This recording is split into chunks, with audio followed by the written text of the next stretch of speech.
নমস্কার, আমি সুপর্ণা। আজ আমি আপনাদের শোনাবো আশাপূর্ণা দেবীর লেখা প্রথম প্রতিশ্রুতির 14 পর্ব।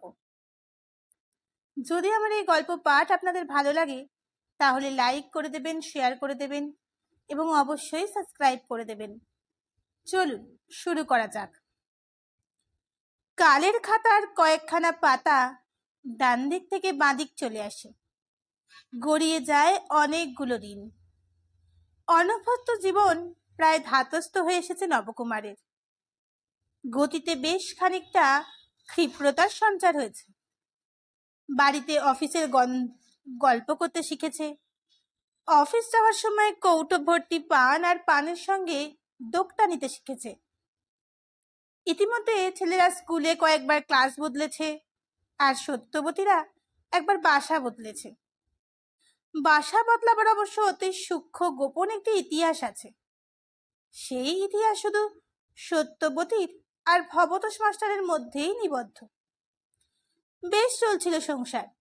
তাড়াহুড়ো করে স্বামীর আর স্বামীর বন্ধুর অফিসের ভাত রাঁধছিল সত্য। পান সাজছিল 2 কৌটো করে। তারা বেরোতে না বেরোতে ছেলেদের নামা খাওয়া নিয়ে ব্যস্ত হচ্ছিল। দুগ্গা দুগ্গা উচ্চারণ করে ছেলেদের স্কুল পাঠাচ্ছিল। তারপর সারা দিনের অবসরে সংসারের বাকি কাজগুলো সেরে তুলে মন দিয়ে শিখছিল লেখাপড়া, বাংলা ইংরাজি 2। বইয়ের যোগানদার ভবতোষ, পাঠ শিক্ষকও ভবতোষ। নিয়মিত নয়, মাঝে মাঝে দুরূহ জায়গাগুলো বুঝে নিত সত্য। ঘরের মধ্যে উঁচু চৌকিতে বসতেন মাস্টার।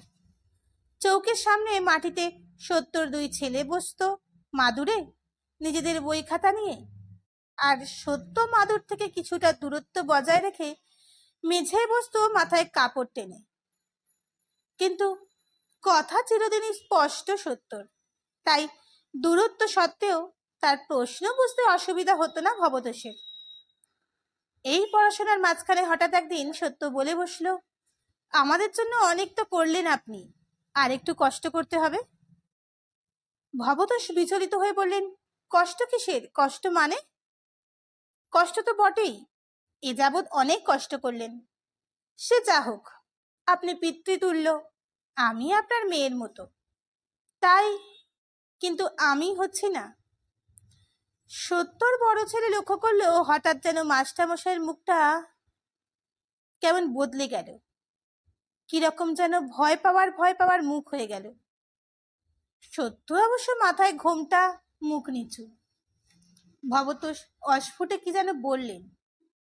সত্য পরিষ্কার গলায় উত্তর দিল, হ্যাঁ সে কথাই বলছি, কিন্তু আমি হচ্ছি না। আপনি কায়েত ঠাকুরপোর জন্য অন্য একটি ব্যবস্থা করে দিন। এখানে তো শুনেছি মেষ ঘর না কি যেন আছে।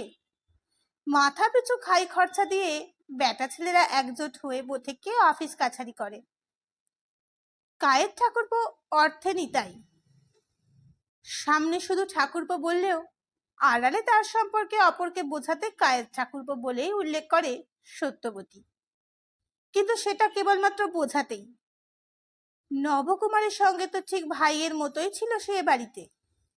আর নেহাত ভাতের ছোঁয়াটা বাদে অত বামুন কায়দের ভেদাভেদ ছিল না সত্যের কাছে। খুব সৌহার্দ্য ছিল। হঠাৎ কি হলো? ভবদস্তায় অন্যমনস্ক ভাবে বলেন, সে তো আছে। হ্যাঁ সেই কথাই বলছি, ওনার থাকার জন্য ব্যবস্থা একটা আপনাকে নিজস্বই করতেই হবে। ভবতোষ মাথা চুলকে বলেন, তা নয় দিলাম, কিন্তু হঠাৎ মানে সে কি কিছু বলেছে? এখানে থাকবে না বলে? না, তিনি কিছুই বলেননি। সত্য দৃঢ় গলায় বলে, আমি বলছি, আর একটা আপনাকে করতেই হবে। ভবতোষ মুহূর্তে কয়েক চুপ করে থেকে আস্তে আস্তে বলেন, তুমি যখন বলছো বৌমা, অবশ্যই ন্যায্য কোনো কারণ আছে।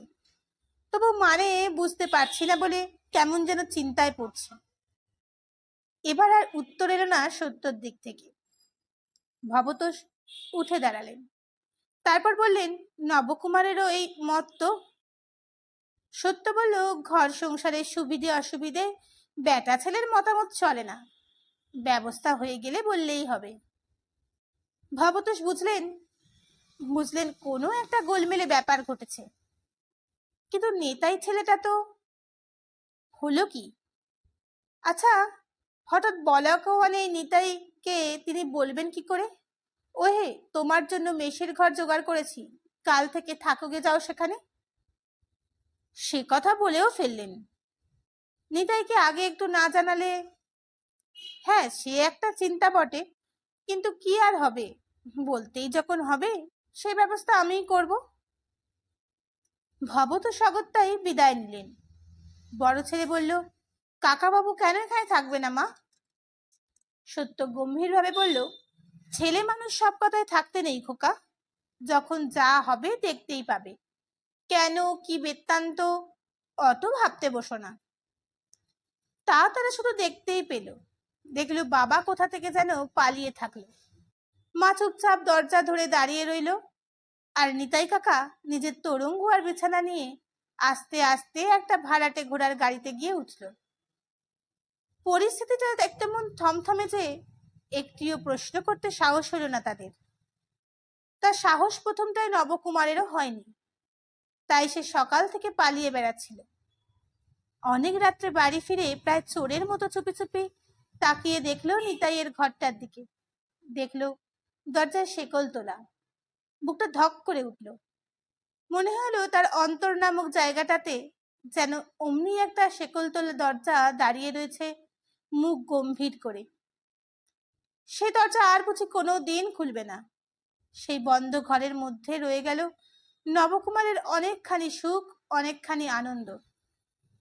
ঈশ্বর জানেন সত্যর হঠাৎ কেন এই খেয়াল। নিতাইয়ের কোনো ব্যবহারে যে সে রাগ করেছে তাও তো মনে হচ্ছে না। নিজের চোখে কাল দেখেছে নবকুমার। রান্নাঘরে নিতাইয়ের ভাত বাড়তে বসে টপ টপ করে চোখের জল পড়ছে সত্য। আর এও লক্ষ্য করেছে নিতাই যা যা খেতে ভালোবাসে সেই সব আজ কদিন ধরে রাঁধছে সে। তবে হিসেবটা মিলছে কোনখানে? তবে কি খরচপত্রের কথা নিয়ে মাথা ঘামাচ্ছে সত্য? কিন্তু তাতেই বা প্রশ্ন উত্তর কোথায়? নিতাই তো সংসার খরচের ভাগ দিয়ে ছায় না। গোলক ধাঁধার মধ্যে কাটতে হয়েছে নবকুমারকে। সত্যকে প্রশ্ন করে সদুত্তর জোটেনি। সে বলেছে, এ তো ভালো ব্যবস্থা হচ্ছে, দুবেলা বাড়া ভাতটা পেলে ঠাকুরপোড়ার বউ এনে বাসায় করার চেষ্টা থাকবে না। নবকুমার ঝেঁঝে উঠে বলেছে, ওর পরিবারের কথা ও বুঝবে, সে চেষ্টা যে করতেই হবে তার কোনো মানে আছে? গা শুদ্ধ বউ কি তোমার মতন বাসায় আসার জন্য পা তুলে বসে আছে? সত্য অবশ্য এ কথায় মর্মাহত হয়ে নিথর হয়ে যায়নি, প্রথম প্রথম যেমন হতো। কারণ যে কোনো বিষয়ে সামান্যতম অসুবিধে বা অপছন্দ হলেই সত্যর বাসায় আসার বাসনা নিয়ে খোঁটা দেওয়ার অভ্যাস নবকুমারের গোড়া থেকেই। বহুবিধ স্বাচ্ছন্দ্য সুখের আস্বাদ পেলেও এবং বহুবার মনে মনে সত্যকে তারিফ করলেও ওটা যেন ওর একটা মুদ্রা দোষের মতোই। প্রথম প্রথম সত্য অভিমানে পাথর হয়ে যেত, আর সেই পাথর মূর্তি অসহ্য হওয়ায় সেসবটি নবকুমার মিটমাট করতে হতো। বলতে হতো, ঘাট হয়েছে বাবা, শতেকবার ঘাট হয়েছে, এই নাক মলছি কান মলছি, আর যদি ও কথা মুখে আনি, ঠাট্টার কথা বুঝতে পারো না, এ এক আশ্চর্য। তা ঠাট্টা বলেই বুঝিয়ে বুঝিয়ে ক্রমশ জিনিসটা গা সহা করে এনেছিল নবকুমার। এখন এমন হয়েছে যে ওই খোঁটাটাতে আর গাছের মধ্যেই আনে না সত্য। সেদিনও তাই আনেনি, শুধু ভ্রুকুটি করে বলেছিল, পা তুলে আছে কি নেই সেটা তো যতক্ষণ না অন্তর্যামী হচ্ছ টের পাবে না। তবে মানুষের সংসারের ন্যায্য হিসেব একটা আছে, বিয়েটা করে লোকে ঘরকন্যা করবার জন্যেই। আরো খানিক বাক্য ব্যয় করেছিল নবকুমার, অনেকটা একতরফা। তবু তার মনে আশা ছিল শেষ পর্যন্ত নিতাইয়ের যাওয়ার কথাটা হাওয়ায় ভাসবে। কিন্তু দেখলেও ক্রমশই সেটা পাকতে থাকলো। কেউই কিছু বলে না, তবু যেন কোথায় কি হতে থাকে। খেতে বসে দুই বন্ধুতে কথাও হয় না তা নয়, কিন্তু সে যেন কেমন শুকনো শুকনো আট ছাড়া। অথচ নিতাইকে স্পষ্টে জিজ্ঞাসা করতেও সাহসে কুলায় না, সত্যকেও না। কিন্তু আজ এই দুঃখের আবেগে ওর সাহস জেগে উঠল। ওখান থেকে তাড়াতাড়ি সরে এসে তীব্র স্বরে বলে ফেলল, বিনি দোষে নিরপরাধ মানুষটাকে বাড়ি থেকে বিদায় করে দিতে মনটা একবার কাঁদলো না? ধন্যী মেয়ে মানুষ বটে। সত্য তখন প্রদীপের সামনে হেট মুন্ডে বসে একখানা বইয়ের পাতা উল্টাচ্ছিল। স্বামীর এই মন্তব্যে একবার মাথাটা তুলল, তারপর নীরবেই আবার মাথা নিচু করল। নবকুমারের তখন ভিতরে আলোড়ন চলছে, তাই সবই খারাপ লাগছে। অতএব ওই বইয়ের পাতা উল্টানোতে গাল চলে গেল তার। বলল, মা যা বলে ঠিকই বলে, মেয়ে ছেলের অধিক বিদ্যে সর্বনাশের মূল। সত্য চট করে বইটা মুড়ে ফেলে উঠে দাঁড়িয়ে বলে, মাতৃবাক্য অবশ্যই বেদবাক্য, অতএব আমি বসে বসে তোমার সর্বনাশ সাধন করছি।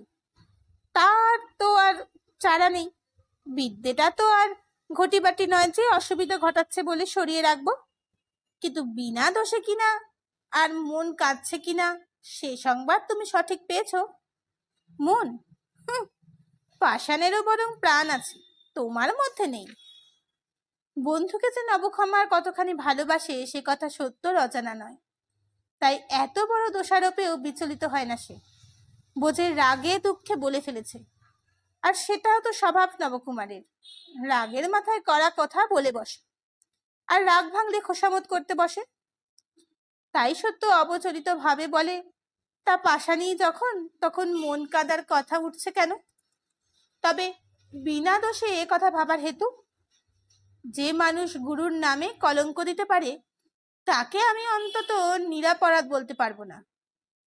গুরুর নামে? নবকুমার স্তম্ভিত ভাবে বলে, তার মানে? মানে তোমায় বোঝাতে পারবো না। মেয়ে মানুষের বাড়া পেট আলগা মানুষ তুমি, এক্ষুনি জগৎ সংসারের সকলকে বার্তা জেনে ফেলবে। তবে এই বিশ্বাসটুকু রেখো আমার ওপর, অন্যায় কাজ আমাকে দিয়ে হবে না, অবিবেচনার কাজও না। না, এর বেশি নবকুমার জানতে পারেনি, পারবার কথাও নয়। বুদ্ধি দিয়ে বুঝে ফেলবে এত ক্ষমতা তার নেই। আর সত্য তো হাত জোর করে বলেছে, আমার আর কিছু জিজ্ঞেস করো না, আমি সে কথা মুখে আনতে পারবো না। না, সত্যিই পারবে না, মুখে আনবার কথা নয়। তবু নিতাই একদিন মুখে এনেছিল। ভবতোষ মাস্টার সত্যকে পড়া নিয়ে চলে যাওয়া মাত্র বলে উঠেছিল, সম্পর্কটা মাস্টার বানিয়েছে ভালো, গুরু শিষ্য। কিন্তু যতক্ষণ পড়া বুঝোয় ততক্ষণ তো গুরু বসে বসে শিষ্যকে চোখ দিয়ে গিলতে থাকে। সত্য তীব্র স্বরে বলে উঠেছিল, ঠাকুরপো, তার রাগ করলে আর কি হবে? যা হক কথা তাই বলছি। মাস্টার মশাইয়ের রীতি চরিত্রের আমার আর আজকাল ভালো মনে হয় না। ছুতোয় নাতায় হরঘড়ি এ বাসায় আসার বহর থেকে বুঝতে পারেন না? নিছক হিত করতে আসা নয়, কারণটা অন্য। আমি এই ভবিষ্যৎবাণী করছি, সময়ে সাবধান না হলে ওই মাস্টার হতে একদিন বিপদ আসবে। সত্য কঠিন গলায় প্রশ্ন করেছিল, কথায় যদি তুললে ঠাকুরপো তো বলি, সে বিপদ যে তোমার দ্বারাই আসবে না তার নিশ্চয়তা কি? আমার দ্বারা? আমার দ্বারা মানে? নেতাই সিঁদুরের আমের মতো লালচে হয়ে ওঠে, কিন্তু সত্য কঠোরা। মানে ঘরে গিয়ে বোঝোগে, জিজ্ঞাসা করোগে আপনার মনকে, কে কাকে চোখ দিয়ে গিলছে? সে খবর তোমার চোখে পড়ে কেমন করে, তাই তোমায় শুধুই আমি। পড়বে না? নিতাই উত্তেজিত হয়। নবর মতো কানা মানুষ ছাড়া সবাইয়েরই চোখে পড়ে, নিজেই চোখ না ফেললে পড়ে না, এই আমারও সাদা বাংলা। কিন্তু এমন মন্দ কথা যখন তোমার মনে উঠতে পারে ঠাকুরপো, তখন আমার মনে হয় আর একত্র থাকা ঠিক নয়। ঠিক নয়? নিতাই অবাক হয়ে বলে, একত্র থাকা ঠিক নয়? না। নিতাই ফুঁসে ওঠে বলে, আমাকে সরালেই তোমাদের বিপদ সরবে? বিপদ? সত্য সহসা হেসে উঠেছিল। আমার আবার বিপদ কিসের? আগুনে যদি কেউ হাত দিতে আসে ঠাকুরপো, বিপদটা আগুনের হয় না হাতের হয়? রামায়ণ মহাভারতের কাহিনী কি কখনো শোনোনি? সতী নারীর উপাখ্যান? তোমায় যে সরে যেতে বলছি সে তোমারই ভালোর জন্যে। নিতাই আর কোনো কথা খুঁজে না পেয়ে বলেছিল, চমৎকার, বিচারটা ভালো। সত্য বলেছিল, এখন তুমি নানা কারণে এই অন্ধ ঠাকুরপো, তাই জ্ঞান গম্যি নেই, পরে বুঝবে। তবে এই সম্পর্কে অধিক কথায় আর কাজ নেই। কুকথা হচ্ছে ছারপোকার বংশ। এ কথা থেকে 100টা ছানা জন্মায়, ওকে মূলেই ধ্বংস করে দেওয়া বুদ্ধির কাজ। তারপর সেই ভবতোষ মাস্টারের কাছে মেষ খুঁজে দেওয়ার প্রস্তাব। কিন্তু নিতাইয়ের অনুযোগ কি বাস্তবিকই অমূলক? নিছক অমূলক বললে ভুল বলা হবে। ভবতোষ মাস্টারের চোখে শ্রদ্ধা, সমীহ আর স্নেহভরা মুগ্ধ বিহ্বল দৃষ্টি যে আত্মহারা হয়ে সত্যবতীর আনত মুখের দিকে তাকিয়ে থাকে, এ কি সত্যবতীর অনুভবের মধ্যে ধরা পড়ে না? পড়ে। পাথরের দেবতা ও ভক্তের বিনিবেদন বোঝে, তবু সত্যবতী গ্রাহ্য করে না। সত্যবতী বোঝে এ দৃষ্টির মধ্যে অনিষ্টের আশঙ্কা নেই। সত্যবতী জানে এ দৃষ্টি সত্যবতীর কেশাগ্রের ক্ষতি করতে পারবে না, যেমন পারবে না নিতাইয়ের ঈর্ষা কাতর জ্বালা ভরা দৃষ্টি। দুটোকেই সমান অগ্রাহ্য করেছিল সত্যবতী। কিন্তু নিতাইয়ের এই স্পষ্টাস্পষ্টির জ্বালা প্রকাশে বিবেচনার পথ নিল সে। কে জানে কোন দিন যদি নির্বোধ নবকুমারের কানে তুলে বসে নিতাই এই নিজ সন্দেহের কথাটা, যদি মাস্টার মশাইয়ের কানে ওঠে, ছি ছি, উনি স্নেহ করেন, উনি গুরু, উনি নিজেও জানেন না এর মধ্যে কোনো দোষ আছে, তাই ওর নিজেরও কিছু ক্ষতি হচ্ছে না। কিন্তু নিতাইয়ের কথা স্বতন্ত্র। নিতাইয়ের মধ্যে যা আছে সেটা নির্ভেজাল শ্রদ্ধা নয়। সে আপনি আপনার ক্ষতি করতে পারে, তার জন্যে ব্যবস্থা দরকার। তাই নবকুমারের কাছে দৃঢ় স্বরে বলতে পারে সত্যবতী, আমার দ্বারা কোনো অবিবেচনার কাজ হবে না, কোনো ছোট কাজ হবে না, এ বিশ্বাস রেখো। নিতাই চলে যেতেই নবকুমার বলতে শুরু করলো, বাড়িটা যেন গিলে খেতে আসছে। বলতে লাগলো, চারখানা ঘরের দরকার কি? ওই শেকল বন্ধ ঘরটা যে ওর বুকে শেলের মতো বিচ্ছে, সেটা বুঝতে পারে সত্য।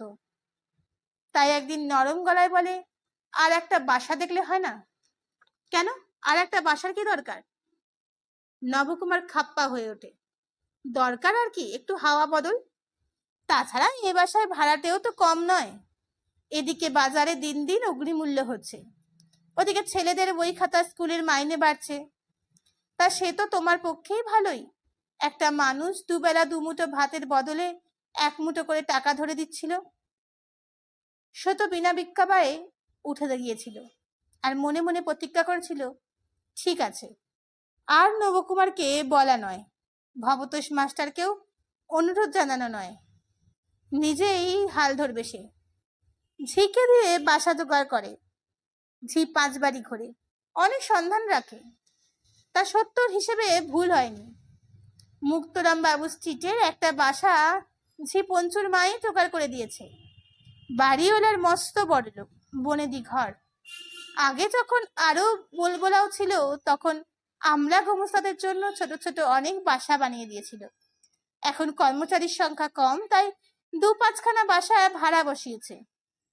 তারই একখানা সন্ধান এনে দিয়েছে পঞ্চুর মা। নবকুমার বাসা দেখে সে সন্তোষ প্রকাশ না করে পারল না, কারণ ছোট হলেও বাসাটা ভালো, রাস্তার ধারে। ভবতোষ মাস্টার ক্ষুণ্ণ স্বরে বললেন, বাসা বদলের দরকার ছিল, আমায় জানাওনি তো নবকুমার? নবকুমার বাড়ির মধ্যে শিক্ষায় শিক্ষিত হয়ে বলল, আগে আপনার ওপর আর কত বোঝা চাপাবো? আমাদের জন্য তো আপনার কাজের অন্ত নেই। এটা যখন ঝিদ দ্বারা হয়ে গেল, আমার বাসা থেকে একটু দূরে হয়ে গেল, এই আর কি। ভবতোষ নিঃশ্বাস ফেললেন। তবু বাসা বদল হলো, আর সত্য আর একটু স্বাবলম্বী হয়ে উঠল। ফি হাত মাস্টার মশাইয়ের মুখাপেক্ষিতার অভ্যাসটা কাটতে শুরু করলো। তবে এবাড়ির একটা অসুবিধে, বাড়িওয়ালারা ধনী হলেও জাতে ছোট, কাজেই বামুন ভক্তিটা প্রবল। যখন তখন পালা পার্বণ হলেই বামুন বাড়ি সিধে পাঠায় তারা। বামুনের মেয়ের জন্য পান সুপারি, মিষ্টি, লালপাড় শাড়ি, উপঢৌকন পাঠায়। ফেরত দেওয়া চলে না, কেবল নেওয়ার লজ্জার। নবকুমারের অবশ্য লজ্জা বলে না, বলে, এতে তোমার এত কিন্তু কিসের? কথায় আছে লাখ টাকায় বামুন ভিখিরি। তাছাড়া ওরা হলো গে সোনার বেনে, বামুনকে দান করে পুণ্যি সঞ্চয় করছে। তা হোক, সত্য ঝংকার দেয়, আমার তো আর পরিবর্তিত কিছু দিতে পারছি না, নিতে আমার মাথা কাটা যায়। তোমার সবেই উল্টো। বলি পরিবর্তে তোমায় তো তুমি আশীর্বাদ দিচ্ছ। আশীর্বাদ? হি হি করে হেসে ওঠেই সত্য। আমার আশীর্বাদের অপেক্ষাতেই তো ছিল এতদিন, আর ওদের ওই রাজ্যপাট আমার আশীর্বাদেই হয়েছে। যাই বলো, এ একটা বিপদ হয়েছে। লোকের যা প্রার্থনার তোমার তাতেই বিপদ, আর লোকের যাতে ভয় তোমার তাতেই আহ্লাদ। এই তো দেখলাম চিরকাল, কোন বিধাতা যে গড়েছিল তোমায় তাই ভাবি। এই ধরনের কথা প্রায়ই হয়। আবার মাঝে মাঝে পঞ্চুর মা বলে, বড় বাড়ির গিন্নি প্যারায় আমায় বলে, হ্যালা, সবাই আমার সঙ্গে দেখা করতে আসে, কই 7 নম্বর বাসার গিন্নি তো কই আসেনি একদিনও। আমি বলি, ও রানীমা, গিন্নি কোথায়? সে নেহাত ছেলে মানুষ বউটি। তা যাই বলো বাপু, তোমার 1-8 দিন যাওয়া কর্তব্য। সকল প্রজারা যখন চায়। সত্য দপ করে জ্বলে উঠে বলে, তা আমি তো আর ওনার প্রজা নই পঞ্চুর মা, ভাড়া দিয়ে থাকি। তা সেই একই কথা। পঞ্চুর মা বিগলিত স্বরে বলে, খাজনা দিলে প্রজা, ভাড়া দিলে ভাড়াটে। গিন্নির যে একটু গোসা গোসা ভাব দেখলাম, তাই বলছি। মানে বড় মানুষ তো, রাত দিন তোয়াজ পাচ্ছে, তাতেই আকাঙ্ক্ষার ভাব। মনে করে 7 নম্বর কেন তোয়াজ করতে গেল না। একদিন গেলেই তো গোসাটা কাটে, আমার সময় কোথায়? সত্য গম্ভীর ভাবে বলে, ও মা শোনো কথা। পঞ্চুর মা বিস্ময় রাখবার জায়গা পায় না। এই গলির এপার ওপার এটুকু একবার যেতে তোমার সময় হবে না? তাহলে বলি বৌদিদি, আকাঙ্ক্ষা তোমারও কম নয়। তাহলে বুঝেছিস? হেসে ফেলে সত্য। বুঝেছি, বুঝেই আছি, তবে কিনা তোমার হিতের জন্যই বলছি। জলে যখন বাস, কুমিরের সঙ্গে ভাব রাখাই ভালো। দেখ পঞ্চুর মা, ওসব তোয়াজ করাটোরা আমাকে দিয়ে হবে না। তা সে কুমিরের কামড় খেতে হয় তাও ভালো। আহা হা, তা কেন? কামড়ের কথা হচ্ছে না। তোমরা হলে গিয়ে জগতের সেরা উঁচু বামুন, তোমাদের মান্নির কাছে কি আর পয়সার মান্নি? তবে কিনা কালটা কলি, এই আর কি। কলিকালে পয়সাই মুখ্য, নইলে এই 11 নম্বর বাসার চক্করতি গিন্নি অমন করে দত্তগিন্নির পায়ে তেল দেয়? যাক পঞ্চুর মা, ওসব কথা তুলিস নে, আমার মেজাজ খারাপ হয়ে যায়। বড় মানুষের বাড়ি যাওয়া আমার পোষাবে না। এই হচ্ছে সাদা বাংলা, তাতে এখানের বাসা ওঠাতে হয়, তাও ভালো। পঞ্চুর মা মানুষটা ভালো, লাগানে ভাঙানে নয়। আর বোধ করি সত্যরেই তেজস্বিতাকে সে সমীহই করে, তাই গিয়ে বড় বাড়ির গিন্নির কানে তোলে না কথাটা। নইলে ও বাড়িতে তো আর নিত্য গতায়াত। কারণ ঝি খেলে খেলেও পঞ্চুর মা মালির মেয়ে, তার বঞ্চি ওই বাড়িতে ফুলের যোগানদার। বঞ্চির সেখানে অশেষ প্রতিপত্তি। পঞ্চুর মা সেই সুবাদে দৈনিক জলপানিটা বরাদ্দ করে নিয়েছে ও বাড়িতে। আর রাজ্যের ঝি আর মালিনী তাঁতি নিয়েই তো আসর গিন্নির। তাই সেভাবে একটা দিন গেলে যদি বড় বাড়ির গিন্নির মনটা প্রসন্ন হয়, গেলেই বা। কিন্তু সত্য উড়িয়ে দেয়, বলে বড় মানুষের বাড়ির চৌকা আর ডিঙোতে আছে। বাপ! তবু সত্যকে একদিন বড় বাড়ির চৌকার ডিঙোতে হলো।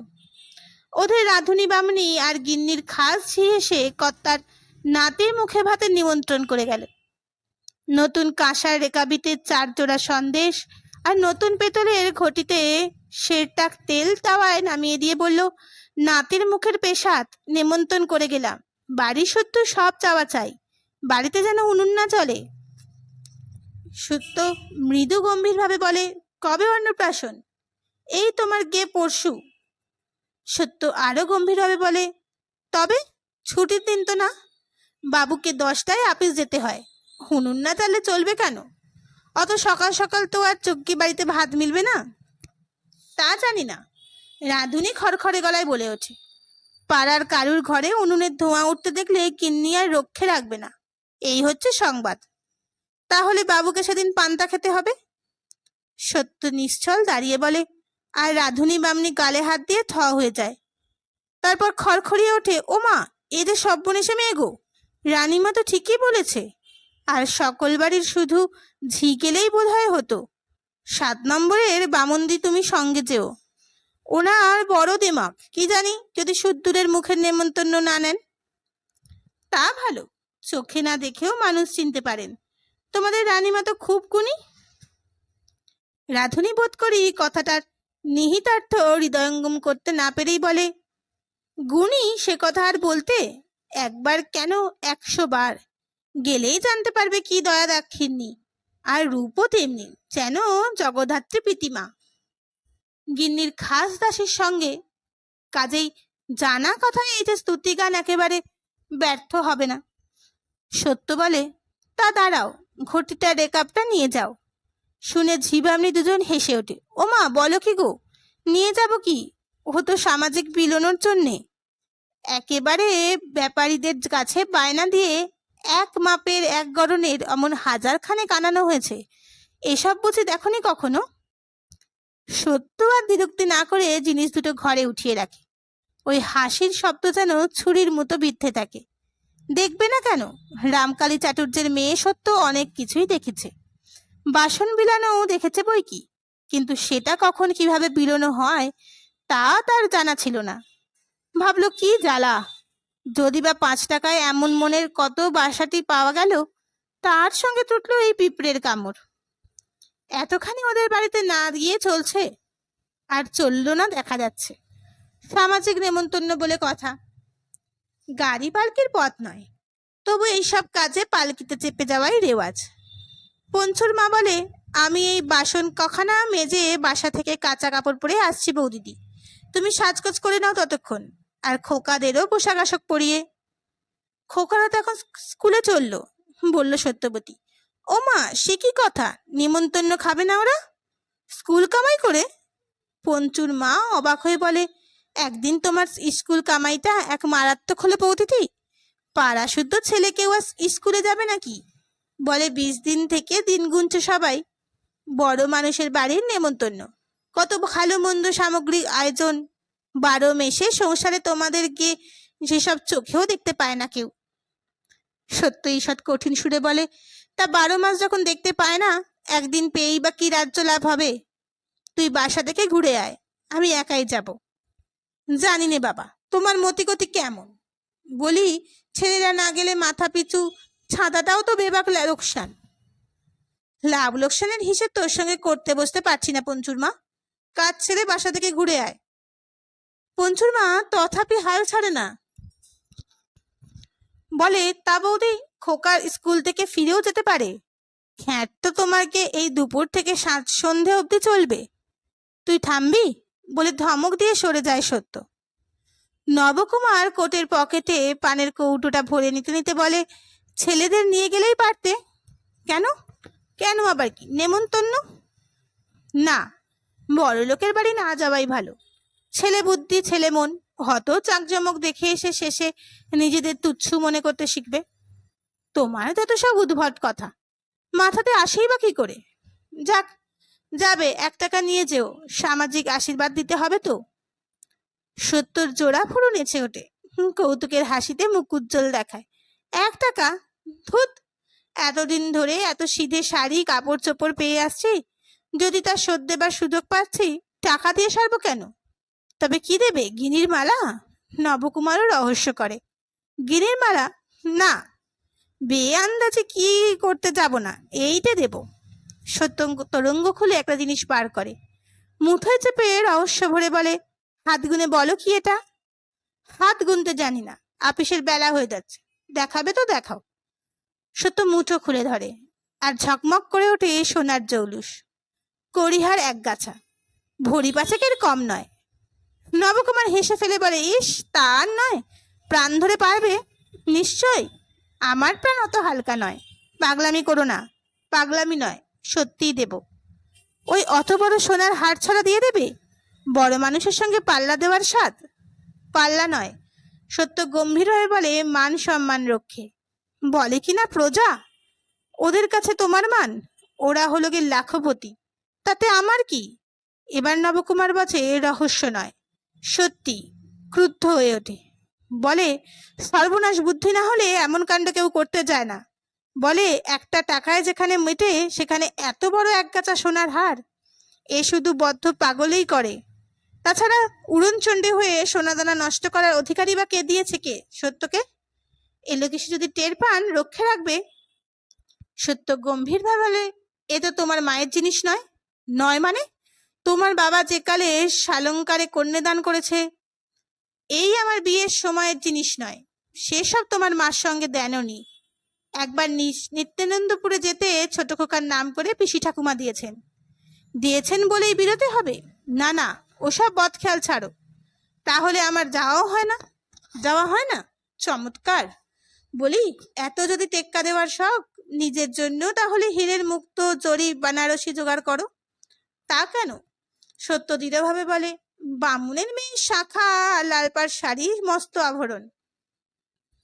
তা শেষ পর্যন্ত সেই মস্ত আভরণই সজ্জিত হয়ে ও বাড়িতে গিয়ে হাজির হলো সত্য পঞ্চুর মার সঙ্গে।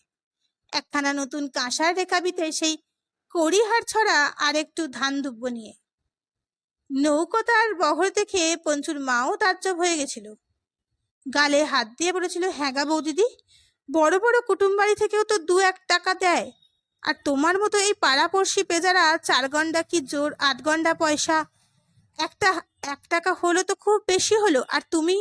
হোক হোক, চল তুই। ছেলে কোন ঘরে? সত্য শুধলো একজনকে, সম্ভবত সে দাসী। কারণ পঞ্চুর মা তাড়াতাড়ি আগ বাড়িয়ে এসে এক গাল হেসে বলল, এই যে সুখদার পিসি, নিয়ে এলাম আমার বৌদিদিকে, 7 নম্বরের বাড়ি। ও। সুখদার পিসি ভুরুর ইশারায় দিক নির্দেশ করে বলে, ওই দিককার দালানে বসাওগে। বসবে, তা অগ্রে খোকাবাবুকে আশীর্বাদ করে। সুখদার পিসির এতক্ষণে বোধ করি হাতের জিনিসটার প্রতি নজর পড়ে। ঈষৎ বিস্ময় এবং সমীহ মিশ্রিত স্বরে বলে, তা তবে ওপর তলায় নিয়ে যাও, মোক্ষদার কাছে আছে ছেলে। মোক্ষদাই বাড়ির খোঁজছি। গিন্নির পরেই পথটাই তার। বাড়ির বৌঝিরা পর্যন্ত তার ভয়ে তটস্থ, আর অন্য ঝিদের তো সেই দণ্ডমুণ্ডের কর্তা। মোক্ষদার জিম্মাতেই আছে ছেলে, কারণ ছেলের সর্বাঙ্গে আজ গয়না, ন্যাড়া মাথা, সর্বাঙ্গে অষ্ট অলঙ্কার, আর সলমা চুমকির কাজ করা ভেলভেটের পোশাকের জ্বালা। হা হা করে কাঁদছিল ছেলেটা। মুখ দেখানির থালা সামনে নিয়ে ক্রন্দনরত ছেলেটাকে কোলে চেপে ধরে বসেছিল মোক্ষদা, কালো মোষের মতো চেহারাখানি নিয়ে। পঞ্চুর মার সঙ্গে সত্যকে দেখেই বাজখাই গলায় বলে ওঠে, এই বুঝি তোর মনি পঞ্চার মা? যা, পায়ের ধুলো পড়লো তাহলে। সত্য ভূ কুচকে ওঠে, তবু সে ধীরভাবে এগিয়ে গিয়ে ধান দুব্য দিয়ে ছেলের মাথায় হাড় সমেত রেখাবিটা নামিয়ে দেয় মুখ দেখানির থালার কাছে, যে থালায় টাকার চাইতে আধুলি ও আধুলির চাইতে সিকির সংখ্যাও বেশি। সঙ্গে সঙ্গে ভুরু কুচকে ওঠে মোক্ষদারও। এটা কি পঞ্চার মা? পঞ্চার মা ততস্থভাবে বলে, এই খোকা বাবুর আশীর্বাদী মোক্ষদাদি। বৌদি বলে, 1 টাকা নিয়ে গিয়ে আর কি হবে পঞ্চুর মা, বড় মানুষের বাড়ি, সমুদ্রের পাদর্ঘি, তাই। বাজে বাজে বকিসনি কেন মিথ্যে? তীব্র স্বরে ধমকে ওঠে সত্যবতী। তীব্র তবে মৃদু। মোক্ষদা এবার সত্যর আপাদ মস্তক দেখে নেয়, একবার হাড় ছড়া হাতে তুলে ঘুরিয়ে ফিরিয়ে অনুভব করে, তারপর বীরস্বরে বলে, এই হার তুমি উঠিয়ে নিয়ে যাও গো 7 নম্বরের গিন্নি। এদের ঘরের ছেলে পেলে গিলটি গয়না পড়ে না। গিলটির গয়না? পঞ্চুর মার বুকটা বসে যায়। নির্বোধ ছুরির নির্বোধি দেখে এই পর্যন্ত সে মনে মনে হাসছিল, ভাবছিল শহুরে বড় মানুষ দেখেনি কখনো, তাই ভয়ে তরাসে বেআন্দাজি একটা নৌকো কথা করে বসেছে। তা বসুক, পঞ্চুর মার মুখটা বড় হবে বঞ্চির মনিব বাড়িতে। কিন্তু এ কি, এ যে মুখে চুনকালি! ছি, ই কি মুখ্য মেয়ে! তুই এই দত্ত বাড়িতে নিয়ে এলি গিলটির গয়না? প্রায় হতভম্ব হয়েই তাকিয়ে থাকে সে, কিন্তু ততক্ষণে উত্তর দিয়েছে সত্য, তীক্ষ্ণ, তীব্র, মৃদু। তুমি বুঝি এখানে নতুন কাজে ঢুকেছ? নতুন? আমি নতুন কাজে ঢুকেছি? মোক্ষদা আগুনের মতন গনগনিয়ে ওঠে। ও মা, আমার কে আগো? তুমি আজ নতুন পদার্পণ করেছো বলে মোক্ষদাও নতুন হয়ে গেল? এই বাড়িতে কাজ করতে করতে চুল পাকালাম। বলি, এ প্রশ্ন যে? প্রশ্ন তুমিই করালে বাছা। এতদিন এদের ঘরে কাজ করছো, সোনা চেনো না? মোক্ষদা কালো মুখ আরো কালি করে বলে, তোমার কথাবার্তা তো বড় চ্যাটাং চ্যাটাং। যা পঞ্চার মা, বড় রানিমার কাছে নিয়ে যা, সেখানে মুখটা একটু লাগাম রেখে কথা কয়ে গো ভালো মানুষের মেয়ে, যে আর দাসীবাদীর এজলাস নয়। পঞ্চুর মা খানিক এগিয়ে ফিসফিস করে বলে, মোক্ষদার বড় দাপট মা, ওকে একটু তোয়াজ করে কথা কইতে হয়। যাই দেখি আমার বুনছিটা কোথায়, তাকে সঙ্গে পেলে বুকে একটু ভরসা পাই। খাস মালকিন তো সে। এই বিরোধ বাড়িতে যত মেয়ে ছেলে সববার খোপার জন্য রোজ বরাদ্দ ফুলের সাজ, রকমারি মালা, জরির সুফুল, রাংতার চাঁদতারা সবই আমার বুনছি। অশৈল কই কোথালো? পঞ্চুর মা ঝপ করে এগিয়ে যায় আর সত্যবতী দালানের একটা থামের কাছে দাঁড়িয়ে দেখতে থাকে, তাকিয়ে তাকিয়ে বাড়ির বাহার কারুকার্য সাজসজ্জা। দালানের ছাদটা কি উঁচু, যেন কোথাও থামতে হবে ভুলে গিয়েছে, যথেষ্ট উপরে উঠে গিয়ে ওপরের দিকে। সেই ছাদের নিচে ঝুলছে প্রকাণ্ড প্রকাণ্ড ঝাড় লক্ষণ। সত্য গুনে ফেলল, চক মিলানো দালানের চার কোনায় চারটে, আর মাঝখানে একটা করে সব সত্য 8টা ঝাড়। আগাগোড়া দালান শ্বেত পাথরে মোড়া, শুধু কিনারায় কিনারায় কালো পাড়। থামের মাঝখানে প্রতিটি খিলানের মাথা থেকে ঝুলছে নানা মাপের পাখির খাঁচা, পাখির দাঁড়, হরেক রকমের পাখি। আশ্চর্য, এত পাখি কেন? এত পাখি পুষে কি হয়? দালানের কোণে কোণে একটা করে পাথরের নগ্ন নারী মূর্তি। সত্য তাদের দিকে তাকিয়ে চোখটা তাড়াতাড়ি ফিরিয়ে নিল। ভাবলো, ম্যাগো, মেয়েগুলোকে দেখে মনে হচ্ছে যেন জল জ্যান্ত।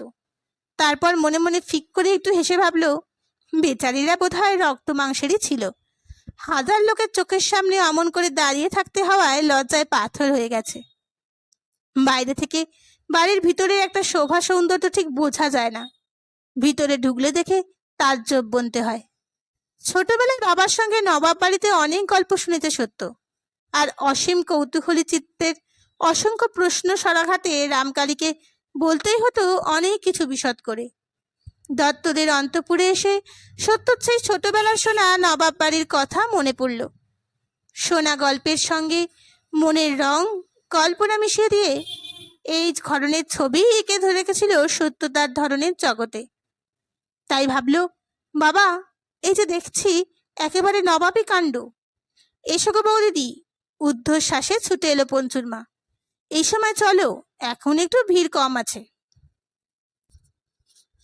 সত্য আসতে বলে, কাজের বাড়ি তো, কিন্তু এত বড় দালানে মানুষজনের চিহ্ন নেই কেন রে পঞ্চুর মা? বাড়ির গিন্ডিটি নেই বা কোথায়? ও মা, শোনো কথা।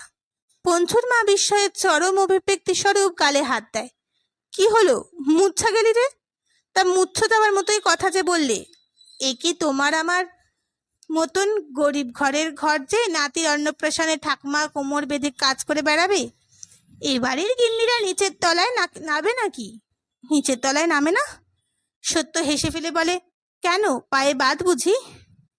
বকো না বৌদি, হাসিও না। নিচের তলায় নামবার ওনাদের দরকার? 52 ঘণ্টা দাসীবাদী মোতায়েন নেই? তাছাড়া তোমার কে সংসারে কত অবিরে বেধবা প্রীতিপালিত হচ্ছে, তারাই সংসারের কন্যা করছে। আর সরকার মশাই তো আছেনই।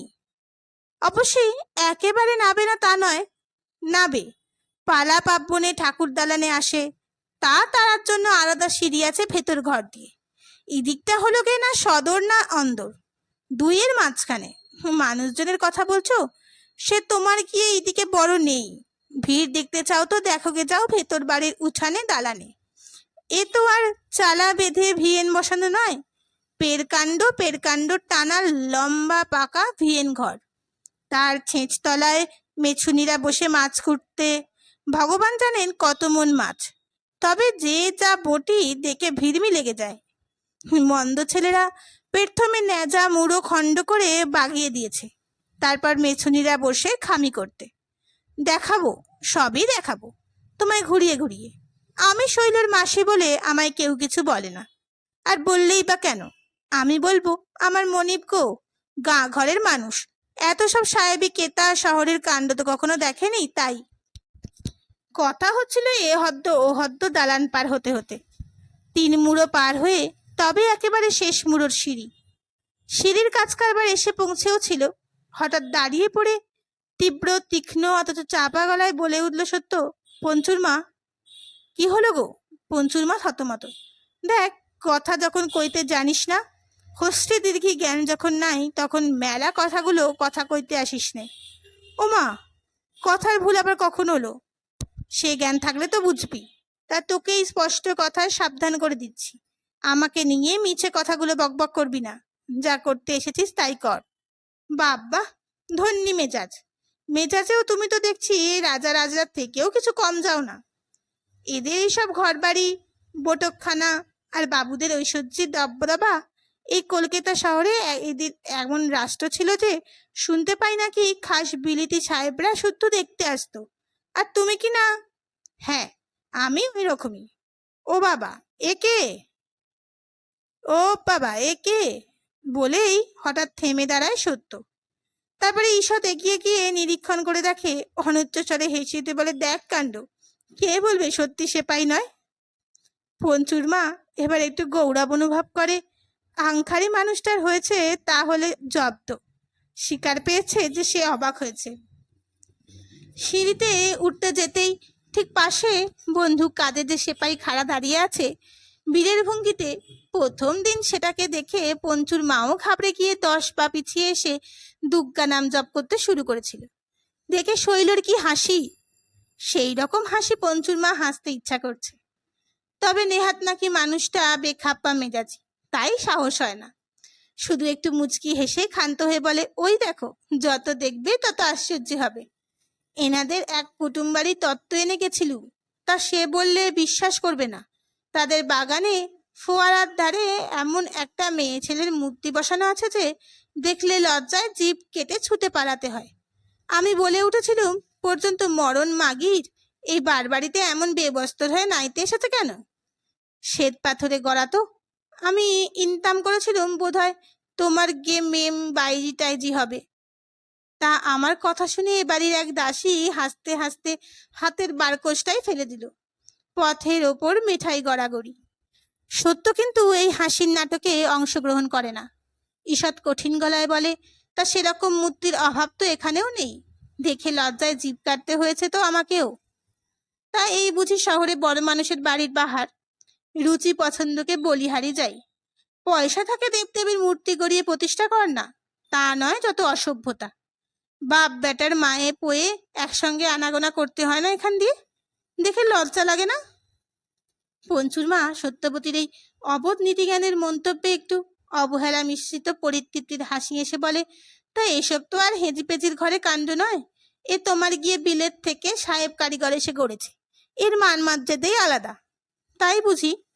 তা বেশ, মান মর্যাদার নির্দেশটা নয় দেখলাম ভালো। এখন চ দেখি, দায়ে সেরে ফিরে পারলে বাঁচি। সিঁড়ি উঠতে উঠতে পঞ্চুর মা ফিসফিস করে বলে, বললে তুমি শুনবে না বোধ হয়, তবু আমার কর্তব্য আমি করি। বলে রাখি তোমায়, যতই তুমি বামুনের মেয়ে হও, গিন্নিকে একটু মান সম্মান দিও। জোরহস্ত দেখাই অভ্যেস তো ওদের, ব্যতিক্রম দেখলে চটে যাবে। সত্য আর একবার থমকে দাঁড়ায়, তেমনি তীক্ষ্ণ কণ্ঠে বলে, তবে দেখিয়ে দে জোরহস্তটা কেমন ভাবে করতে হবে। শুধু জোরহস্ত না গলদবস্ত চাই? ধন্যি বটে পয়সার মহিমা। বলি, এত যে ওদের স্তোত্রপাঠ করছিস, নিজের অবস্থা কি ফিরেছে তাতে? বাসন মেজে তো খাস। জোরহস্ত করবি ভগবানের কাছে, করবি মানুষের মতো মানুষের কাছে, পয়সার কাছে করতে যাস কেন মরতে? সত্য বুদ্ধিমতী, তবু সত্য নেহাতি নির্বোধ। যে মরার কথা সে বলছে, সে মরা কি একা পঞ্চুর মার? কে না যায় সেই মরণে মরতে? কে না চায় সেই মৃত্যুর সাগরে ডুবতে? নইলে চক্রবর্তী গিন্নি কেন দত্তগিন্নিকে অবিরত তেল দেয়? দত্তরাজে সোনার বেনে আর সোনার বেনেরা যে জল অচল, এ কথা কি জানে না চক্রবর্তী গিন্নি? সত্য তখন সিঁড়ি ভেঙে উঠে গিয়ে বড় গিন্নির ঘরের দরজায় এসে দাঁড়ালো, তখন চক্রবর্তী গিন্নি বিগলিত বিনয়ে মুখের চেহারায় জোড়হাতের ভঙ্গি ফুটিয়ে বলছিলেন, তাই তো বলছি মা, তোমার মতন এমন উঁচু নজর কটা লোকের আছে। ঘরে তাই বলা বলি করি। হ্যাঁ, দরাজ প্রাণটা এনেছিল বটে দত্তদের গিন্নি। সত্য এসে দাঁড়াতেই কথাটা ছেদ পড়ল। ঘরের মধ্যে যারা ছিলেন তাদের সকলের চোখ পড়ল তার ওপর। মোসাহেবের স্ত্রীলিঙ্গ কি আমার জানা নেই, যদি কিছু থাকে তো এরা দত্তগিন্নির তাই।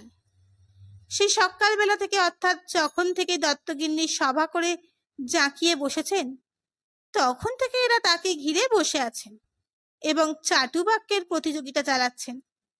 কাজে কর্মের দিনে এভাবেই গুছিয়ে বসেন দত্তগিন্নি, অথবা বসেন আরো সব বড় লোকের গিন্নিরা এই ধরনের চাটুকারিণী পরিবৃত্তা হয়ে।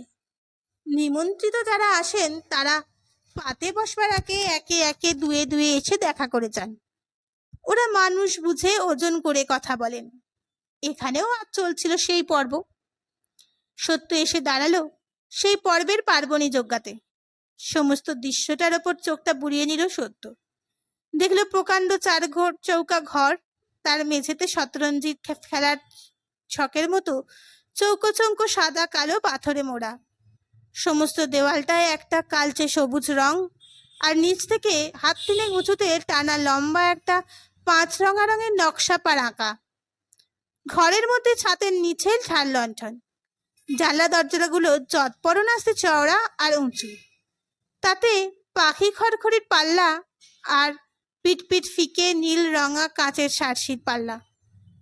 দেওয়ালের ধারে ধারে সাজানো মেহগিনি কাঠের আলমারির টেবিল, স্ট্যান্ড দেওয়া প্রকাণ্ড দাঁত আরশি, দাঁড়ানো ঘড়ি। আলমারির সামনে টেবিলের ওপর দেওয়ালের ব্র্যাকেটে নানাবিধ পুতুল খেলনা, টাইম পিস, ফুলদানি, উঁচুতে দেওয়ালে গায়ে বড় বড় অয়েল পেন্টিং। এত বড় ঘরটা আগাগোড়া জিনিসে জিনিসে বোঝাই। ঘরের ঠিক মাঝখানটায় একটা মস্ত চৌকো পালঙ্ক। পালঙ্কের গদিটা প্রায় হাতখানেক পুরু।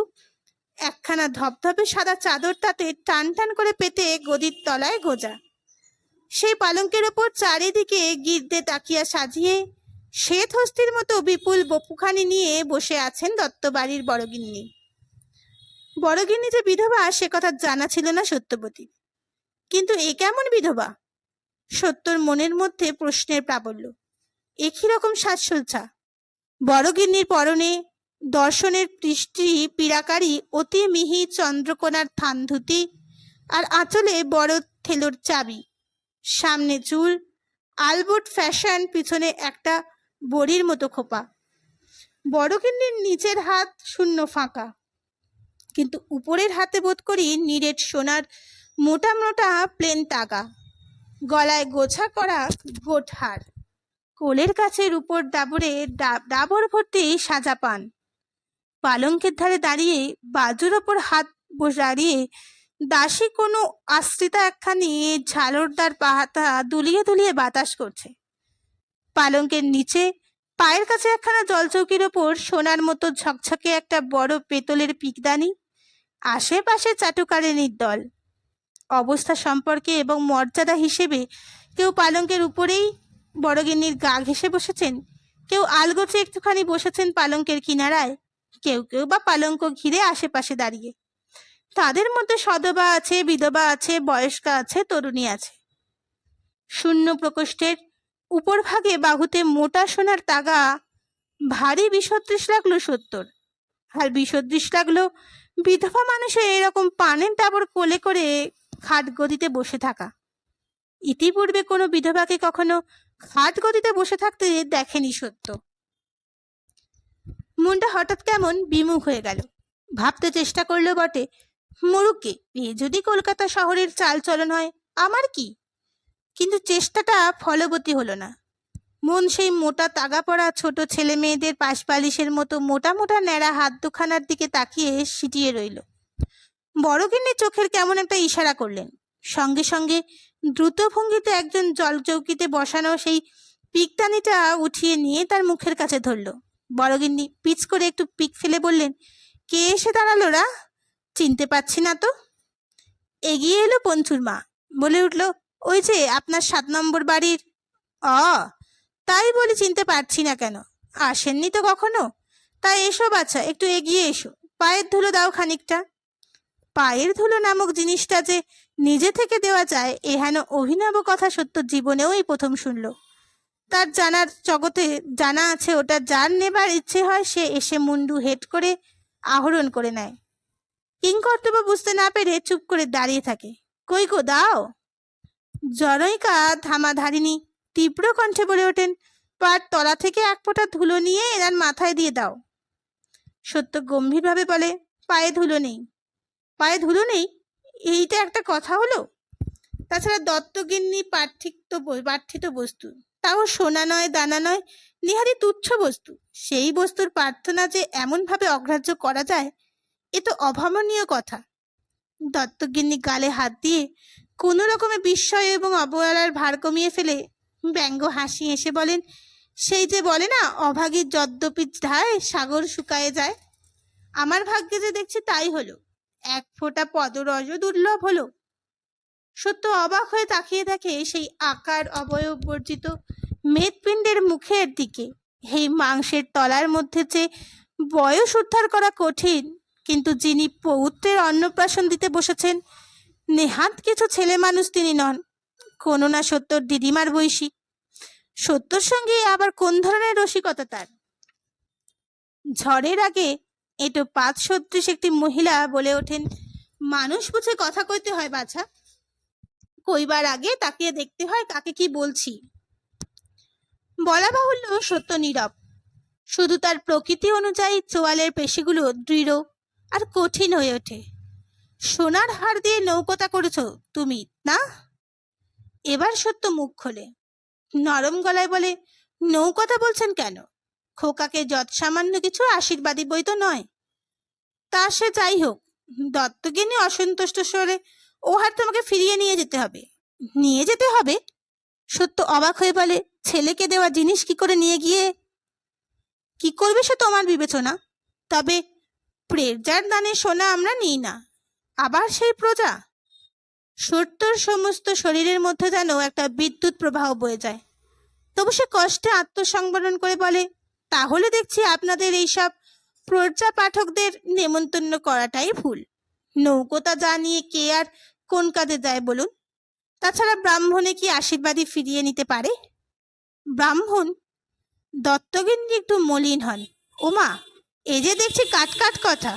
দত্তগিন্নি বলেন, পোড়ার মুখে মোক্ষদাতা তাহলে ঠিকই বলেছে। যাক, তুমিই তাহলে জিতলে। অতিথি নারায়ণ, যা বলবে শুনতেই হবে। তবে কাজটা ভালো হয়নি তোমার।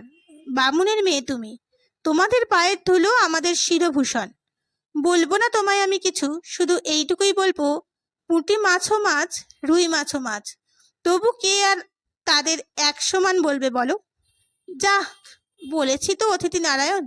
ওরে সুভাষ, এদের সঙ্গে করে বামুনের পাতায় ঘরে বসিয়ে দিকে যা। অর্থাৎ এখানেই বাক্যে ইতি। সত্য ধীরে ধীরে সরে আসে, আর হঠাৎ মনে হয় তার কোথায় যেন একটা হাড় হলো। সত্য কি খাবে না? চলে যাবে? বলবে শরীর খারাপ? কিন্তু কিছু বলার আগেই দত্তগিন্নি ফের কথা বলেন, তোমার ছেলেকে আনোনি? না। কেন? স্বগোষ্ঠী নেমন্তন্ন হয়েছিল না? সত্য জোর হাত, জোর ভুরু চিত্তে অভ্যাস মতো কুচকে ওঠে, আর গলায় ফিরে আসে মৃদু কঠিন স্বর। সেই স্বরে উত্তর দেয়, না, নেমন্তন্নয় আপনার ত্রুটি কিছুই হয়নি। তবে স্বগোষ্ঠী এসে মাথা মুড়োবার সময় না হলে আর উপায় কি? যাক, আমি তো এসেছি, তাতেই হবে। কথাতেই আছে, শিরের জল ঢাললে সর্বাঙ্গে পড়ে। ঘরে যারা উপস্থিত ছিল তারা 7 নম্বর বাড়ির ভাড়াটের এহেন স্পর্ধাযুক্ত কথায় বিস্ময়ে হতবাক হয়ে যায় এবং ভাবলেখ শূন্য মেদপিণ্ডের কঠিন একটা ভাবের ফেলা ফোটে। তা তিনিও দত্তবাড়ির বড় গিন্নি, তাই নিজেকে সামলে নিয়ে বলেন, বামুনদের কথায় তো খুব বাঁধুনি। নেকাপড়া জানা বুঝি? ভালো ভালো, দেখিনি তো এর আগে, দেখে বড় আমোদ পেলুম। তা যাক, খেয়েও ভালো করে, আর ছেলেদের জন্য ছাদাও নিয়ে যেও। সত্য চলে যাচ্ছিল, সেই সুবাস না কে তার সঙ্গে। হঠাৎ মুখ ফিরিয়ে দাঁড়িয়ে পরে তীক্ষ্ণ একটা হিসের সঙ্গে বলল, আমি পাড়াগাঁয়ের মেয়ে, শহরের রীতির কিছু জানি নে। নেমন্তন্ন করে ডেকে এনে অপমান করাই বুঝি কলকাতার চাল? ও মা, শোনো কথা। দত্তগিনী দুধের মতো সাদা মুখখানায় হঠাৎ কালি মেরে যায়।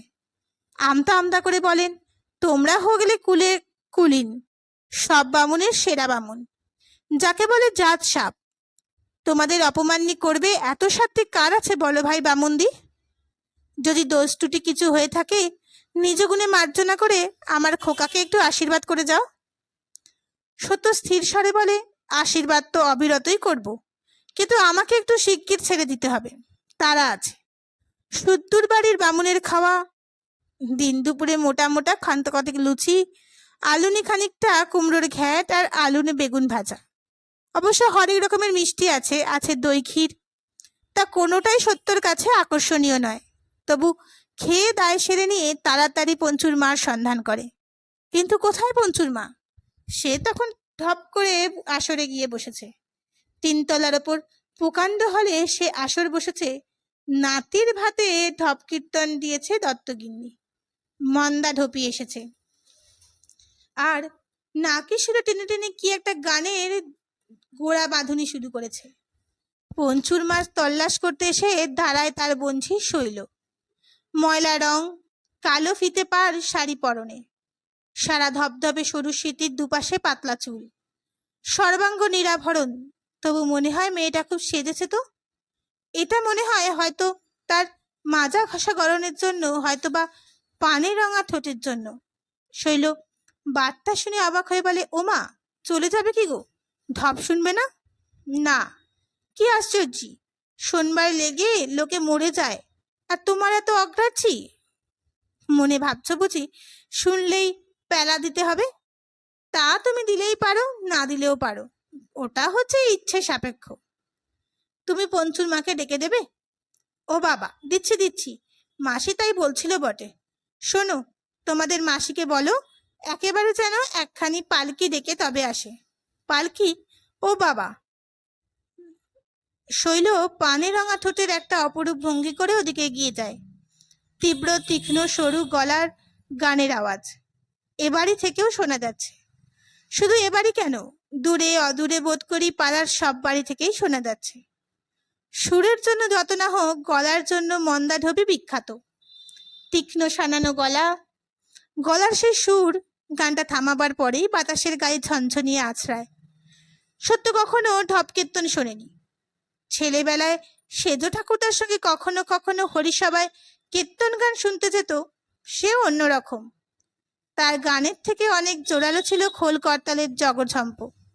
আরো ছোটই বাবার সঙ্গে একবার সে হালি শহরে না কোথায় নৌকা করে গিয়েছিল কালী কীর্তন শুনতে, আবছা মনে পড়ে। আর কবে কোথায়।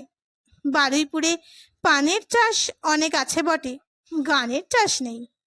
আজ যদি মেজাজটা অমন না করে বিগড়ে দিত, দুদণ্ড বসে কান শুনে আসতো সত্য। কিন্তু হলো না শোনা, যাচ্ছে তাই হয়ে গেল মন মাথা। নিজের বাড়ির দাওয়ায় দাঁড়িয়ে শুধু শোনবার চেষ্টা করলো, তা সে ওই সুরের একটা রেস ছাড়া আর কিছুই কানে এলো না।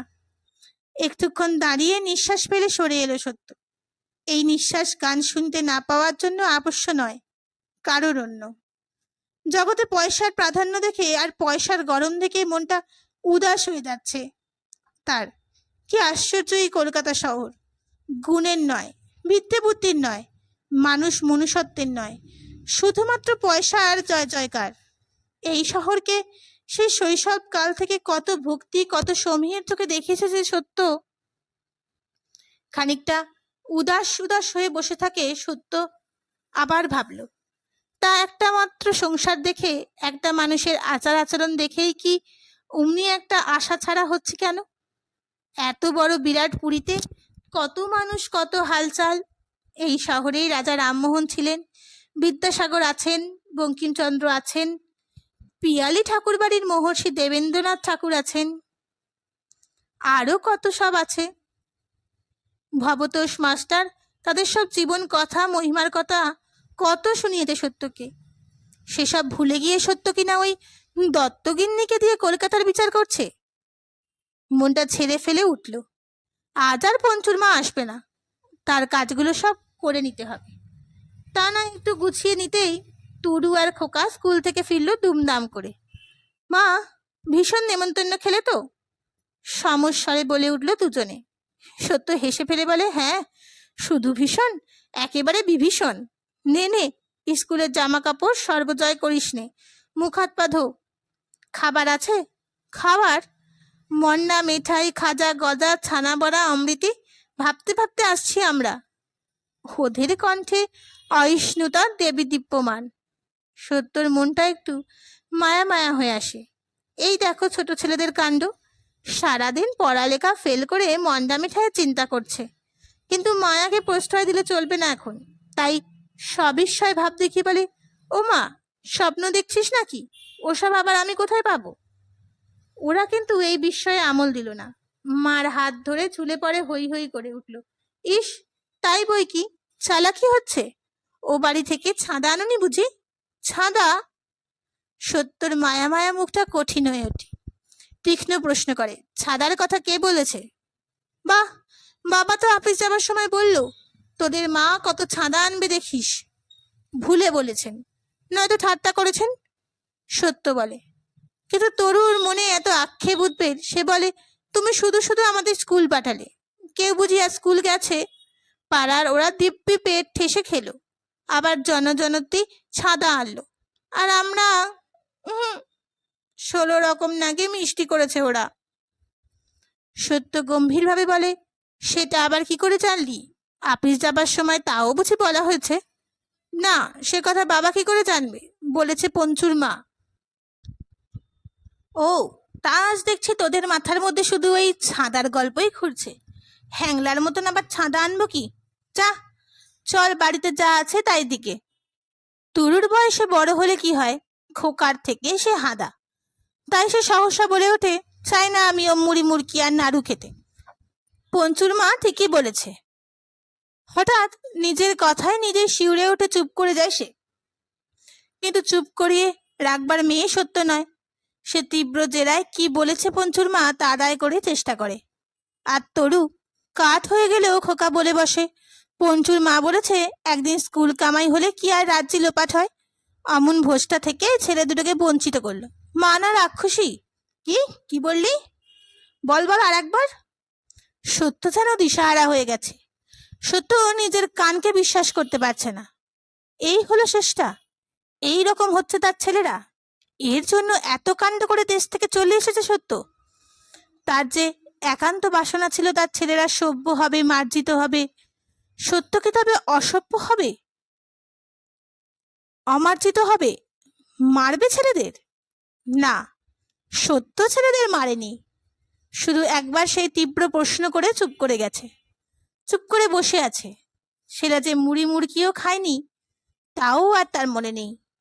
ও শুধু ভাবছে, ঘরে পড়ে বিপদ, কার আওতা থেকে তবে রক্ষে করবে ছেলেদের?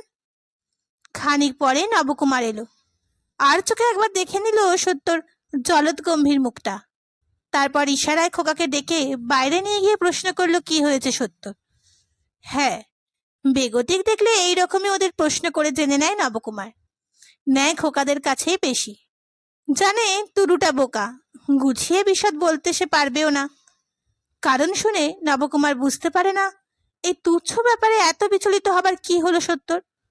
ছেলেরা তো আর মাকে রাক্ষসী বলেনি, বলছে পঞ্চুর মা। তা ঘরে ঢুকে কাষ্ঠ হাসি এসে বলে, কি আবার কি হলো? সত্য সেভাবেই বসে থাকে, কথা বলে না। নবকুমার বলে, বাবারে, চিরটা দিনই একরকম গেল। তোমার কাষ্ঠ কঠিন স্বভাবের গুণে পঞ্চুর মাও কথা বলেছে। তা সেটুকু বলেছে বলে এত শাস্তিও করতে হয় ছেলে দুটোকে? স্কুল থেকে নাচতে নাচতে আসছে বড় মানুষের বাড়ির ভালো মন্দ দুটো খাবে বলে, তার বদলে কিনা উপোসের সাজা? ধন্যি বটে। উপোসের সাজা মানে? ও তাই তো, ছেলেদের খেতে দেওয়া হয়নি। মুহূর্তে মনটা ভিতরে ভিতরে দ্রব হয়ে গিয়ে হায় হায় করে ওঠে। ছেলেদের খেতে না দিয়ে বসে আছে সে? রাগের চোটে খেয়ালই হয়নি। ইস, পঞ্চুর মা দেখছি নেহাত ভুল বলেও নি। কচি ছেলে ওরা, ওদের আর ভালো মন্দ বোধ কতটুকু? ওদের বাপ বুড়ো মিনসে যদি বড় মানুষের বাড়ির খাবারের মোহমায় ছবি এঁকে ওদের সামনে ধরে, রাগটা কমে গিয়ে হায় হায় এলেও মুখে হারে না সত্য। গম্ভীর মুখে বলে, তা সামান্য দুটো মুড়ি নাড়ু নাই বা দিলাম, মন্ডা মিঠাই খাজা গজার গল্প করোগে না ছেলেদের কাছে, খুব পেট ভরবে। কথায় আছে বাঁচা গেল। নবকুমারের ভয়টা অনেকটা ভাঙে। সত্য যখন মুখ খুলেছে বুঝতে হবে অবস্থা একেবারে মারাত্মক নয়। কথা না কয়ে চোরালের হাড় শক্ত করে নিঃশব্দে বসে থাকাটাই বড় ভয় নবকুমারের। অফিসে নবকুমারের কর্মদক্ষতার আর বুদ্ধিমত্তার এত সুনাম, নিম্নবর্তীরা এত ভয়ভক্তি করে তাকে। সেখানে নিজে বেশ একজন মনে হয়, কিন্তু বাড়িতে এলে সে কি হয়, সেই চির অসহায়তা। তবু আজ এখন সত্য মুখ খুলেছে, তাই নবকুমারের সাহসে ভয় করে বলে, আহা, খিদে কাহিল হয়ে গেছে একেবারে। আপনি স্কুল থেকে ফিরে খিদে না জোর লেগে যায় জানি তো। অর্থাৎ এই সুযোগে নিজের কথাটাও ঢুকিয়ে দিল নবকুমার। আর রাগ নিয়ে বসে থাকা চলে না, সত্য উঠে পড়ে। নবকুমার আরো বেশি সময় নেয় বুঝে তাড়াতাড়ি বলে ওঠে, রাগ তো দেখালে এত, বলি ছাদায় এত ঘেন্না কিসের? ছাদা আবার কে না আনে? কে, তোমার বাপের বাড়ির দেশে ছাদার চল নেই বুঝি? তোমার তো বাবা ছেলেবেলায় ওই ছাদার আশাতেই নিমন্ত্রণ যেতাম। ছোট পেটে কতই বা খেতে পারতাম বলো। বাড়িতে এসে পরদিন সকালে সেই ছাদা সারা খুলে, থাক হয়েছে, গল্প রাখো, মুখ হাত ধো বলে সত্য উঠে যায়। মনটা হঠাৎ যেন নরম হয়ে গেল। সত্যি এতে রাগের কি ছিল? তাদের ছোটবেলায় তারাও তো, কেন চল থাকবে না তার বাপের বাড়িতে এসে? তাদের বাড়ির কাজকর্মেই তো কত সারা সাজানো, মালসা সাজানো, হাড়ি সাজানো দেখেছে। লোকের খাওয়া দাওয়ার পর নিয়ে গেছে, রামকালী নিজে দাঁড়িয়ে তদারক করেছেন মাথা পিছু ঠিক মতো যাচ্ছে কিনা। সঙ্গের ঝিট মনীষীটা রাখালটা পর্যন্ত বাদ যেত না। আবার সত্তর পিসি ঠাকুমারা ও সঙ্গে যখন এ বাড়ি ও বাড়ি নেমন্তন্ন গেছে, তারা দিয়েছে, নেওয়াও হতো না তা তো নয়। আর একটা উৎসব ছিল বিশেষ আকর্ষণীয়, সেটা হচ্ছে আটকৌড়ে। গ্রামে কারোর বাড়িতে ছেলে জন্মালেই 8 দিনের মাথায় ডাক পড়তো অপর বাড়ির কুচো ছেলেদের কুলোপিটোতে। সেই সম্মানটা অবশ্য শুধু ছেলেদের। তবে ওই খই মুরগি 8 ভাজার সোমবার থেকে মেয়েরা বঞ্চিত হতো না। 8 শার্ট করে বেড়া বিনুনি বাঁধা, কোমরে ডুরে শাড়ি আঁচল জড়ানো, পাড়া সকচকিত করে মল বাজিয়ে যাওয়া নিজের সেই চেহারাটা যেন চোখের সামনে দেখতে পেল সত্য। ফিরত সেই ডুরে শাড়ির আঁচলের কৌশলে কোঁচরে পরিণত করে, তাতে খাজা গজা 8 ভাজার বোঝাই নিয়ে।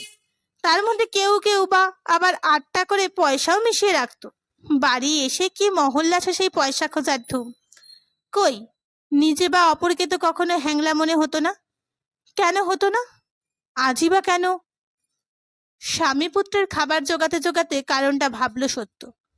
নির্ণয় করলো একটা, ওদের খেতে দিয়ে উপস্থাপিত করলো সেই কথা। বলছিলে আমাদের নিত্যানন্দপুরে ছাদার ছল ছিল কিনা? থাকবে না কেন, খুবই ছিল। তবে কথাটা হচ্ছে সেই দেওয়ার মধ্যে নেমন্তন্ন কর্তার অহংকারটা ফুটে উঠতো না, বরং যে দিত পেরেই কৃতার্থ। তারাই যা দিত তাদের মধ্যে মান অপমান ঘুলতো না। এই তোমার দত্তবাড়ির বাপু সব তাতে যেন অহংকার। এতখানি একখানা তিজেল 52 প্রস্ত মিষ্টি সাজিয়ে রেখেছিল তো আসনের আশপাশে। তা সেটা মানুষ পালকিতে তুলে দেবে তো? তা নয়, বাড়ির লোকেরা কে কোথায় ঠিক নেই, কাকস্য পরিবেদনা। একটা দাসী মতন মেয়ে মানুষ ভাঙা কলসি কথায় চেঁচিয়ে উঠল, ওগো বামুনের মেয়ে, তোমার ছাদা পড়ে রইল যে, দেখতে অভব্যতা, নেব আমি হাতে তুলে? সত্তর স্বামীর পুত্রের মানে সেই 52 রকম কি প্রতিক্রিয়া সৃষ্টি করলো কে জানে। তবে নবকুমারের স্ত্রীর কথায় তা সত্যি বলে সায় দিতেই হলো। তারপর কথাটা সে নিজেই পারল। তারপর সত্যিই সেই সোনার হাতছড়াটা দিয়ে এলে নাকি? তা সত্যি দেব না তো কি মিথ্যে দেব? দেব বলেই নিয়ে গেলাম। নবকুমার আক্ষেপ নিঃশ্বাস গোপন করে উদাসভাবে বলে, তোমার জিনিস তুমি ফেলে দিতে পারো, বিলেতে পারো, সে কথা নয়। তবে পাড়ার 2-1জনকে শুধিয়েছি সকালে, কেউ আধুলিটা, কেউ সিকিটা দিয়েছে, টাকার উঠে কেউ ওঠেনি। সত্য এই প্রসঙ্গে জবনিকাপাত করে দিয়ে বলল, যাকগে বাপু, কচি ছেলেকে দেওয়া জিনিসের কথা নিয়ে কথা নিতে কাজ নেই, ছাড়ান দাও কথায়। এবারে পুরুষ বেটা ছেলের মতো একটা কাজ করো দেখি, একখানা বাসা খোঁজো। বাসা? আবার বাসা খুঁজবো? বদলাবে এ বাসা? তাই তো স্থির করেছি। মনে করেছি নয়, ইচ্ছা করেছি নয়, সংকল্প করেছিও নয়, একেবারে স্থির করেছি। করবে বই কি, মাথাটিও অস্থির যে। তার নিত্য নতুন স্থির করা। বলি এই ভাড়ায় এমন বাসা আর পাবে? দত্তদের নাকি নেহাত পয়সার দিকপাত নেই, তাই বাসাগুলো এত সস্তায় ছেড়েছে। অপর কেউ হলে এই দেড়া দাম হাঁকতো। ওসব কুমতলব ছাড়ো। সত্যর সেই জোড়া ভুরুর নিচে গভীর কালো চোখ জোড়া সহসা একটি কৌতুক রসাশ্রিত বিদ্যুৎ কটাক্ষে ঝিলিক মেরে ওঠে। সত্য বামনি কবে তার মতলব ছেড়েছে? নবকুমার সেই মুখের দিকে হাঁ করে তাকিয়ে থাকে। সত্যর হাসিটা দুর্লভ বলেই কি এত অপূর্ব? না, এই অপবাদ নবকুমার দিতে পারে না। সত্যবামনি কখন তার মতলব ছেড়েছে শুধু নবকুমারই বুঝতে পারে না, কারণ সুস্থ শরীরকে ব্যস্ত করে কি সুখ পায় সত্য। সঙ্গে সঙ্গে হাঁ করে তাকিয়ে থাকা চোখ ফিরিয়ে নিয়ে বেজার মুখে বলে নবকুমার, কেন, এ বাসা আবার কি অপরাধ করলো? সে তোমাকে বললে তুমি বুঝবে না। না, আমি তো কিছুই বুঝবো না। যত বোঝার কর্তা তুমি। বাসা ফাসা বদলানো হবে না। বারে বারে এই কীর্তন। পাখি পক্ষী নাকি যে রাত দিন বাসা বদলাবো? হবে না বলে দিচ্ছি, ব্যাস। তা বেশ, হবে না। সত্যি, কর্তার কথাই বজায় থাক। বলে সত্য উঠে যায়।